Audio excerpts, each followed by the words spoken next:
Salut, c'est Christophe.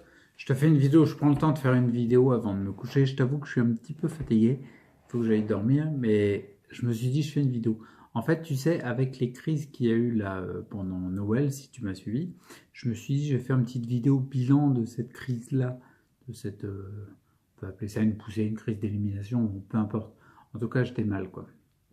Donc, je me suis dit, je vais faire un petit bilan pour résumer le truc et puis voir quels sont les bénéfices à tirer de cette expérience-là. Donc du coup, je vais te dire un petit peu ce qu'il y a eu pendant la poussée de la crise. Tu l'as sûrement vu avec les autres vidéos. Mais là, l'objectif, c'est de regrouper. Donc je vais me répéter un petit peu. Donc en gros, ce qu'il y a eu vis-à-vis de la crise que j'ai eu directement, le truc qui était cool, c'est que j'ai pas eu, comparativement à octobre 2016, j'ai pas eu de nausées, de vertiges, ou alors je suis en train de regarder, ou alors c'était très léger.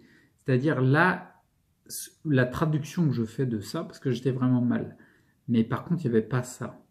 En octobre 2016, il y a eu ça pendant très longtemps.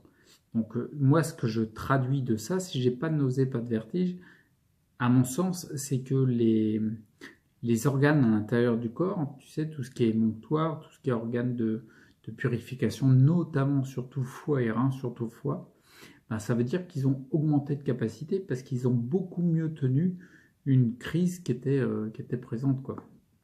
La crise d'octobre 2016, elle a duré quand même assez longtemps. Là, elle a été assez rapide, je vais te le dire dans la conclusion. Donc bref, sur le fait que j'ai pas eu de nausées, et d'envie de vomir, de vertige, de dérèglement global de l'organisme, quoi. C'était pas à outrance, ça commençait, mais c'était léger. Donc ça, c'est plutôt positif parce que ça prouve que les organes sont... mon équipe de nettoyage, elle est vraiment hyper balèze. Je te mets le lien si je peux sur la vidéo où je parlais de l'équipe de nettoyage, je faisais un parallèle, elle est importante aussi. Il y a eu les jambes bloquées, ça c'est un petit peu flippant sur le coup, je t'avoue. Les jambes étaient bloquées, c'est-à-dire qu'il y a eu la crise, elle a débuté le début de vendredi après-midi. Avant Noël, c'était le... On était quoi, lundi 25, je crois, vendredi 24, lundi 25, ouais c'est ça. Donc ça veut dire samedi, ça veut dire vendredi 22. Donc le 22 après-midi, ça a commencé. Comme je t'avais expliqué, j'ai mangé une gousse d'ail le midi. Et ça remet beaucoup de choses en circulation. Donc comme je suis hyper borderline au niveau des métaux, j'ai quand même retiré 19 plombages dernièrement. Donc du coup, je pense que là, ça a été de la saturation en plus, quoi. Tu sais, il faut venir taquiner le maximum de nettoyage, mais sans dépasser ta capacité, quoi. Là, visiblement, ça a été dépassé. J'ai pu penser à l'ail. Ouais, je me suis fait griller. Donc, les jambes bloquées, puis les tremblements des mains. Ah oui, jambes bloquées, tremblements des mains beaucoup plus forts. Ça, c'est resté encore. Et puis, les douleurs à la tête au niveau côté droit qui sont revenus. Ça, c'était l'élément le plus marqué. Pourquoi je mets ça sur comment dire, les métaux lourds qui circulent ou le nettoyage qui était trop fort? Parce que en fait, quand il y a des métaux lourds, quand j'avais les plombages, j'avais les mêmes types de symptômes, notamment le mal de tête. Donc en effet, c'est classique, ils s'étaient calmés avant le retrait des plombages, ils sont remontés après le retrait des plombages, ce qui est tout à fait normal parce que, en fait, si tu veux, c'est une crise, comment dire, comment la résumer? En fait, en gros, ce que je ressens, c'est que le vendredi midi, j'ai pris notamment de l'ail. Il y a plein d'éléments que je prends, mais là, ça a fait une auto-intoxication, si tu veux. C'est comme si toutes les toxines qui étaient bloquées dans les intestins,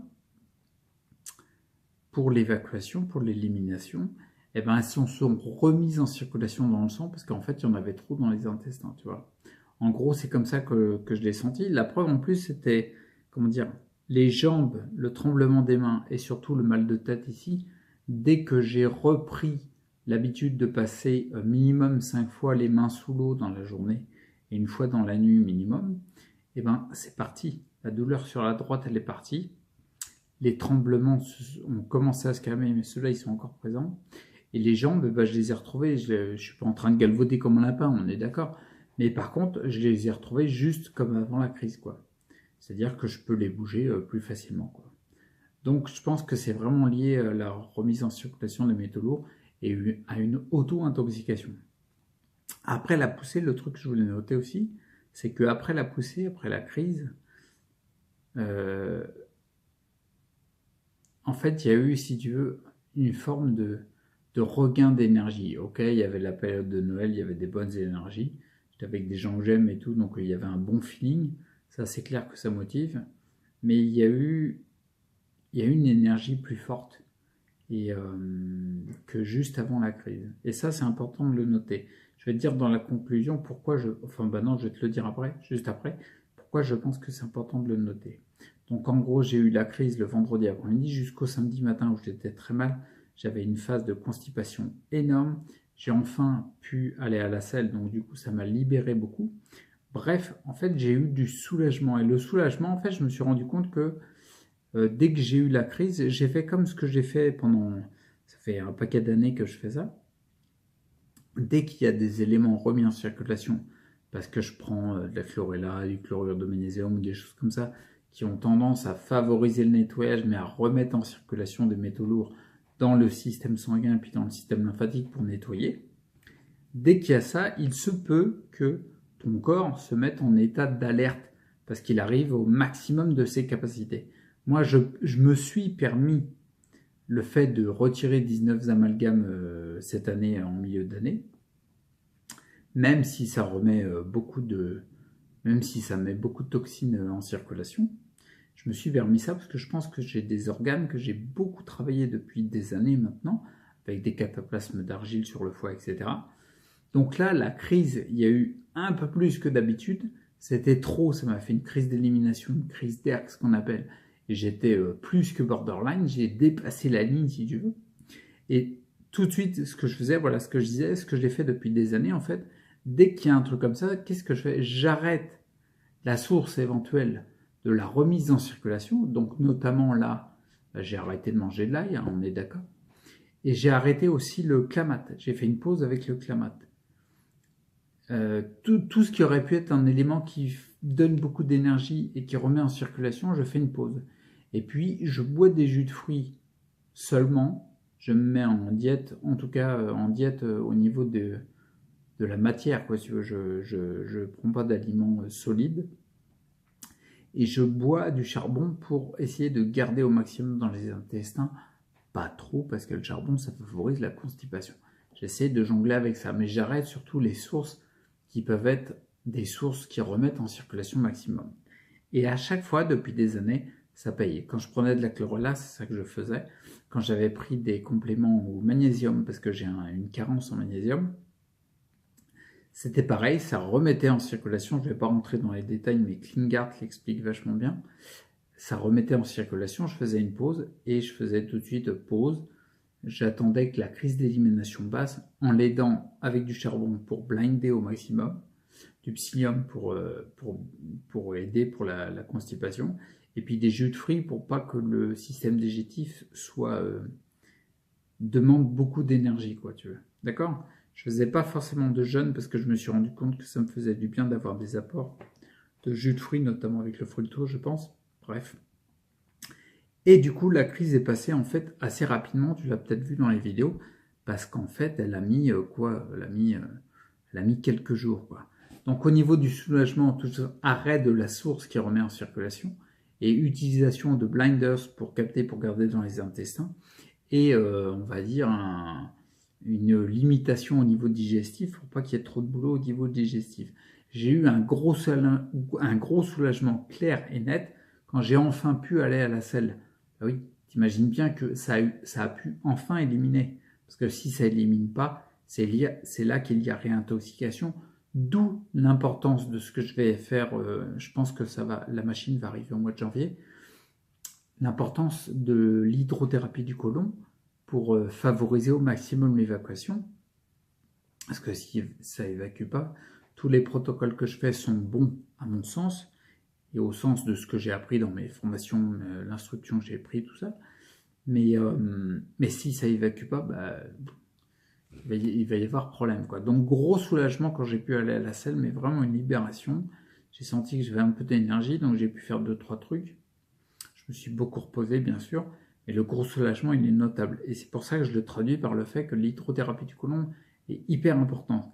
À noter la reprise d'énergie juste derrière, c'est-à-dire en gros c'était donc vendredi midi, début d'après-midi je commençais à être pas bien, fin d'après-midi, ouais, j'étais vraiment pas bien. La nuit a été vraiment pourrie. Le samedi matin, c'était horrible. J'ai pu aller à la salle, j'ai eu un soulagement. Et puis après, on va dire, après la nuit du samedi au dimanche, déjà le samedi après-midi, j'étais mieux. Samedi midi, ouais, j'étais déjà mieux. C'est déjà bien. Et le dimanche, c'était mieux. Lundi, encore mieux. Mardi, encore mieux. Voilà. Après, c'était festival. On a pu profiter de Noël et tout. Donc, c'était vraiment nickel, quoi. Ce qui veut dire que là, à ce moment, la reprise d'énergie, c'est ça que je voulais dire, c'est que la reprise d'énergie, j'ai arrêté le Clamate de 3 jours, mais je l'ai repris derrière. Parce que même s'il a une tendance à balancer de l'énergie et du coup à remettre en circulation, t'imagines, nos organes, ils sont trop contents. Ils disent, on peut enfin nettoyer. Donc ils y vont, je l'ai stoppé pour calmer le jeu sur ce plan-là. Par contre, je l'ai repris derrière, et à chaque fois que je reprends du Clamate, je ne peux que constater qu'il génère de l'énergie, quoi. Et en effet, j'ai eu de l'énergie sur on va dire le lundi, le mardi, mercredi encore un peu. Après, je me suis reposé surtout. Mais j'ai eu de l'énergie parce que j'ai même pu apprécier comment dire, les moments qu'on a passés, je les ai mieux appréciés que d'habitude, tu vois. Visiblement, je me sentais encore mieux qu'avant la crise. Donc c'est carrément important de noter ça, je pense que ça peut t'intéresser. Et en gros, les conclusions par rapport à ça, parce que c'est un petit bilan que je te fais, les conclusions par rapport à cette crise-là, bah, c'est que tous les protocoles que j'ai mis en place par rapport au savoir que j'ai récupéré de tous les exemples, hein, je suis pas quelqu'un aveuglément, le dogme, c'est pas du tout mon truc. Mais par contre, tous les éléments que j'expérimente et que j'ai mis en place, tous les protocoles que j'ai mis en place, je vais les continuer parce que visiblement ça paye. Le truc qui est trop cool, c'est que la crise a été nettement moins forte qu'il y a un an. D'accord? Donc ça veut dire qu'à mon avis, les organes sont nettement plus opérationnels, je vais dire. Le deuxième truc, c'est que la crise a été très forte sur le blocage des jambes. C'est-à-dire, ça me conforte dans le sens que mes organes sont en meilleure forme, parce que les nausées, les vertiges, etc., c'était quasiment pas là, quoi. D'accord? Et surtout, c'est que ma récupération était rapide. C'est-à-dire que j'ai eu les jambes bloquées. Le samedi matin, elles bougeaient presque plus, quoi. Quel que soit l'effort que je fournisse. Une fois que j'ai pu aller à la salle, j'ai commencé à pouvoir plus les bouger. Et le dimanche, déjà, ça allait mieux, quoi. Donc ça a été très rapide, quoi. Et la conclusion de la conclusion de la conclusion de la conclusion, parce que j'ai toujours envie de conclure. Bref, le truc qui est cool, c'est que la durée de cette poussée-là, qu'on pourrait appeler une crise, tu vois, une crise d'élimination, une poussée, à mon avis, les poussées qu'on dit, c'est des sortes de crises, en fait. Bref, la poussée 2007, on va dire, elle a duré en gros, à la louche, hein, à peu près. Ça a commencé le vendredi après-midi. Allez, je vais être gentil, je vais même prendre la reprise de l'énergie, je vais l'englober dedans. Allez, 4-5 jours, grand maximum, pour récupérer totalement les jambes, quoi, tu vois. Mais déjà, le lundi, mardi, comme je te l'ai dit, j'avais déjà repris de l'énergie, quoi. Donc allez, en gros 5 jours, je suis gentil, hein, je la joue large. Je suis un peu gras sous le truc, je la joue bien large. En gros 5 jours, et pour avoir les mêmes sensations de retour de la crise en octobre 2016, il m'a fallu à peu près 2 mois, 2 mois et demi. Donc on est carrément mieux, quoi, tu vois. On est sur 2 mois, 2 mois et demi, on est sur plus de 60 jours, 60, 75. Donc là c'était 5, c'est mieux, ok? Donc je te laisse là. Je vais essayer de diffuser la vidéo dimanche 31 si possible. Et puis donc du coup je te souhaite un bon réveillon du jour de l'an, une bonne fin d'année et puis une bonne année 2018, celle qui s'annonce. Et puis plein de bonnes choses pour toi. Je continue comme ça et puis on verra pour la saison 2. Ok? Allez, à plus, prends soin de toi, reste acteur et bonne année.